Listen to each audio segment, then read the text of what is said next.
నమస్తే, welcome to our channel. నేను మిషాల్ని.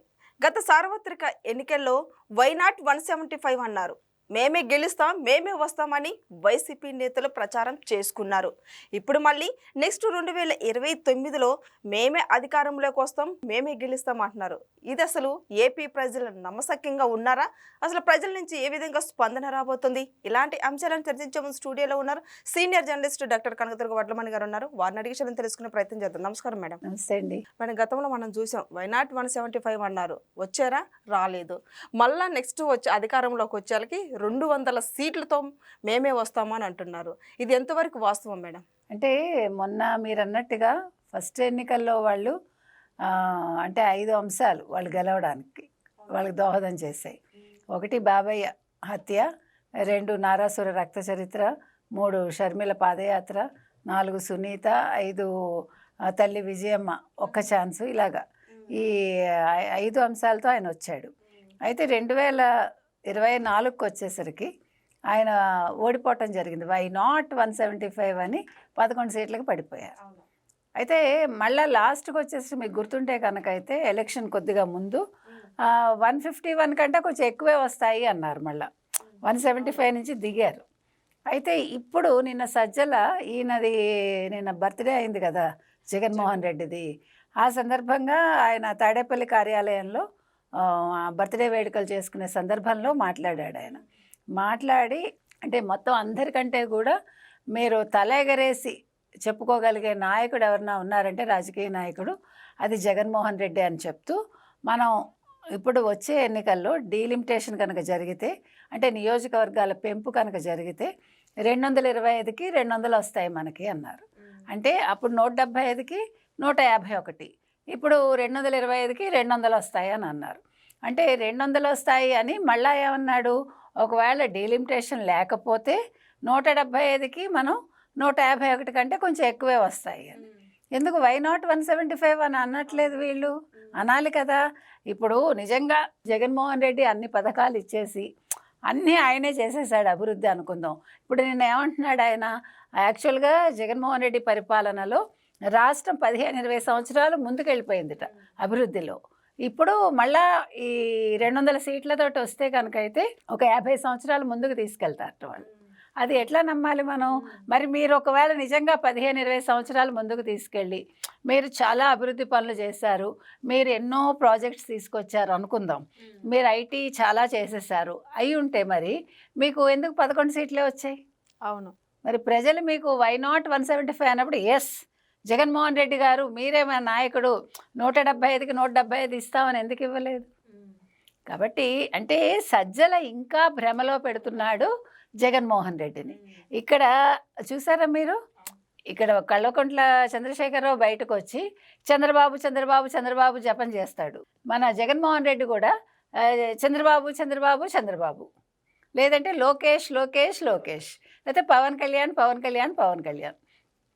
So ఇద్దరికీ కూడా అంటే అటు జగన్ ఇటు కేసీఆర్కి చంద్రబాబుని తలుచుకోకపోతే వాళ్ళకి రాజకీయంగా ఏ రకంగానూ మనుగడ లేదు. ఇప్పుడు నిన్న కేసీఆర్ వచ్చాడండి బయటికి. ఎందుకు కేసీఆర్ ప్రస్తావన తెచ్చానంటే జగన్మోహన్ రెడ్డి గురువు కదా, అందుకని మళ్ళా మేము ఎన్నికల్లో వస్తాము, ఈ పంచాయతీ ఎన్నికల్లో మంచి రిజల్ట్ వచ్చింది అంటున్నాడు. పంచాయతీ ఎన్నికల్లో మంచి రిజల్ట్ ఎక్కడొచ్చింది? 33% కూడా రాలేదు. అంటే 66% తెచ్చుకున్న కాంగ్రెస్ ముందు మీరెంత కదా. అంటే ఇప్పుడు వాస్తవాలు ఒప్పుకోవట్లేదు ఎవరు కేసీఆర్ నిన్నంతా చంద్రబాబుని తిట్టిపోసాడు. తర్వాత ఏమంటున్నాడు, అసలు ఏంటి హోటల్ వాళ్ళతోటిను హోటల్ సిబ్బందితోటిను హోటల్ చెఫ్లతోటి ఎంఓయూలు చేసుకున్నారు అన్నాడు. అసలు ఇంకా తెలియదు పాప, మర్చిపోయాడు ఎవరు కేసీఆర్. కొంచెం మతి భ్రమిస్తోందేమో 2 ఏళ్ళు ఫామ్ హౌస్లో కూర్చునేసరికి. ఆ ఫాస్ట్ ఫుడ్స్ ఎంఓయూలు చేసుకున్నది జగన్మోహన్ రెడ్డి హయాంలో. మీకు కావాలంటే అది ఉంది, మీకు ఆ ఎంఓయూ ఉంది. అది మర్చిపోయినట్టున్నాడు. జగన్మోహన్ రెడ్డి అనబోయి చంద్రబాబు నాయుడు అని ఉంటాడు. అది మీకు చెప్తున్నా, ఎందుకంటే అది ఉంది మీకు ఆల్రెడీ తెలుసు. గుడ్డు అమర్నాథ్ అనేవాడు అసెంబ్లీ సాక్షిగా పచ్చళ్ళ ఎంఓయూలు, తర్వాత అల్లం వెల్లుల్లి పేస్ట్ ఎంఓయూలు, స్వీట్ల ఎంఓయూలు, ఇవన్నీ బొబ్బట్లు ఇవన్నీ చెప్పాడు కదా. ఇది మర్చిపోయాడు కేసీఆర్. మర్చిపోయి చంద్రబాబు నాయుడుని అంటున్నాడు. అంటే నేను ఎందుకు చెప్తున్నానంటే ఇద్దరూ కూడా గెలుస్తాము అనే భ్రమలో బయటకు వస్తున్నారు. అసలు నిన్న చంద్రశేఖరరావు మాట్లాడాల్సిందేంటి? తెలంగాణ గురించి మాట్లాడాలి. తెలంగాణ అంశాలు ఎక్కడైనా మాట్లాడా? జగన్మోహన్ రెడ్డి పీపీపీ మోడల్లో మెడికల్ కాలేజెస్, కేంద్రం ఆల్రెడీ దాని మీద వివరణ ఇచ్చాక కూడా, నిర్మలా సీతారామన్ అది కాదు అని చెప్పాక కూడా, 1 కోటి సంతకాల సేకరణ అని, కోటి ఎంత 4,11,136 ఎంతో సంతకాలు సేకరించామని గవర్నర్కి అప్పచెప్పారు. అంటే నేను ఎందుకు చెప్తున్నానంటే ఇద్దరికీ కూడా ఒక దిశ లేదు. ఎందుకు లేదు? ఇద్దరికీ కూడా ఇప్పుడు ఏం చెప్పాలో ప్రజల్లో తెలియదు. ఓ పక్క కేసీఆర్కి కుటుంబంలోనే కలతలు ఉన్నాయి. కొడుకు మాట వినడు, కూతురు ఆల్రెడీ బయటకు వెళ్ళిపోయింది. కూతురు బయటకు వెళ్ళి ఏం మాట్లాడుతోంది? సొంత అన్ననేను, సొంత ఎవరు అతని మేనల్లుడిని హరీష్ని, సంతోష్ని మొత్తం బయట పెడుతోంది. అంటే ఆవిడొక విభీషణి ఈరోజు. అంటే మీకు రామాయణంలో విభీషణుడు కదా చెప్తాడు, ఇంటి గుట్టు లంకకు చేయటని. అట్లాగా ఈవిడ కేసీఆర్ కుటుంబానికి ఒక విభీషణి ఈవిడ. ఇక్కడ సజ్జలు అనేవాడే పెద్ద విభీషణుడు. ఎవరు? మన జగన్మోహన్ రెడ్డికి. సజ్జలు ఉన్నంతకాలం జగన్మోహన్ రెడ్డి గెలవడు. నేను రాసిస్తా మీకు. జగన్మోహన్ రెడ్డి తన వ్యూహం మార్చుకోకపోతే, సలహాదారుని మార్చుకోకపోతే ఇలా అంకెలకే పరిమితం అవుతారు వాళ్ళు. వై నాట్ 200, వై నాట్ 151 అనుకుంటూ అట్లా చెప్పుకుంటూ ఇంకా ఇంకో 10 ఏళ్ళు గడిపేయచ్చు.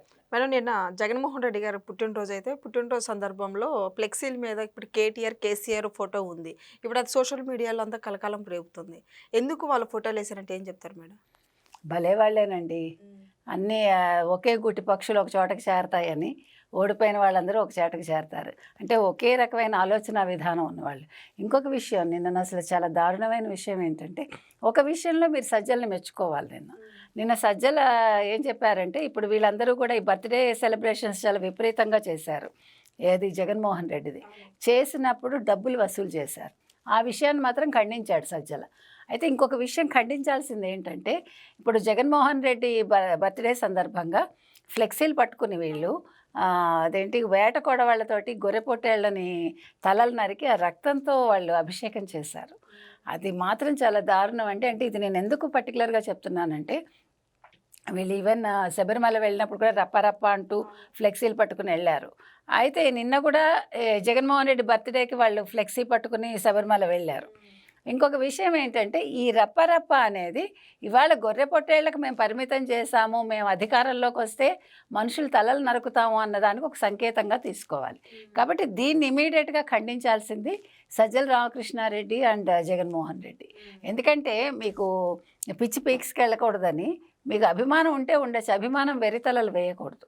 సో ఇలాంటివి మనం చెప్పేది. నిన్ననైతే చాలా దారుణంగా జరిగాయి చాలా విషయాలు. వెంకటేశ్వర యూనివర్సిటీ గేటు దగ్గర కూడా వాళ్ళు ఫ్లెక్సీలు పెట్టారు జగన్మోహన్ రెడ్డి బర్త్డేకి. దాని మీద కూడా చాలా నిరసనలు వచ్చాయండి. ఇప్పుడు నేను అనేది రాజకీయం వేరు, చదువు వేరు. యూనివర్సిటీస్ వేరు, కళాశాలలు వేరు, పాఠశాలలు వేరు. యూనివర్సిటీస్లోకి, కళాశాలల్లోకి, పాఠశాలల్లోకి రాజకీయాలు వెళ్ళొద్దు. రాజకీయం మాట్లాడడానికి అది వేదిక కాదు. మీ ఫ్లెక్సీలు పెట్టుకోవడానికి అవి వేదికలు కావు. మీకు వ్యక్తిగతంగా ఇష్టాలు ఉంటే బయట చూసుకోవాలంతే. ఏది ఏవైనా జగన్మోహన్ రెడ్డి ఒక పుట్టినరోజు సందర్భంగా ఇక్కడ జగన్మోహన్ రెడ్డి గురించి ఎవరు సజ్జల మాట్లాడితే, జగన్మోహన్ రెడ్డి పుట్టినరోజు నాడే కేసీఆర్ ఫామ్ హౌస్ నుంచి బయటకు వచ్చి చంద్రబాబు నాయుడిని తిట్టడం జరిగింది. సో మొత్తానికి దేనికి సంకేతం అంటే, సంకేతాలు ఏమీ లేవు. ఇద్దరికీ దిశానిర్దేశం లేకుండా, ఏం చేయాలో తెలియక, ఈయనేమో కూతుర్ని కంట్రోల్ చేసుకోలేక, కొడుక్కి ఏమీ చెప్పుకోలేక ఈయన బయటకు వచ్చాడు. ఆయన ముఖ్యంగా కాళేశ్వరం గురించి కూడా ప్రస్తావించలేదు. ఆయన కాళేశ్వరం గురించి ప్రస్తావించాలి, జూరాల గురించి మాట్లాడాడు, చంద్రబాబు నాయుడిని బదనాం చేయడానికి చూశాడు తప్ప. అంటే కేసీఆర్ అనేవాడు ఒక 40 ఏళ్ళుగా చంద్రబాబు నాయుడు మీదే పడి బతుకుతున్నాడు అనేదానికి నిన్న కూడా నిదర్శనం అండి. చంద్రబాబు తర్వాత రేవంత్ రెడ్డి గురించి తొక్కలో సిటీ అన్నాడు, 4th సిటీని. అంటే ఒక విజన్ ఏ రకంగా ఉంది రేవంత్ రెడ్డికి. మరి నీ విజన్ ఏంటో చెప్పుకోలేని స్థితిలో నువ్వున్నావు, తన విజన్ ఏంటో చెప్పుకోలేని స్థితిలో జగన్మోహన్ రెడ్డి ఉన్నాడని ఇద్దరికీ మనం చెప్తున్నామండి. ఏది ఏమైనా జగన్మోహన్ రెడ్డి పుట్టినరోజు అనేది చాలా వివాదాలకైతే కారణమైంది. Okay, thank you madam. Thank you.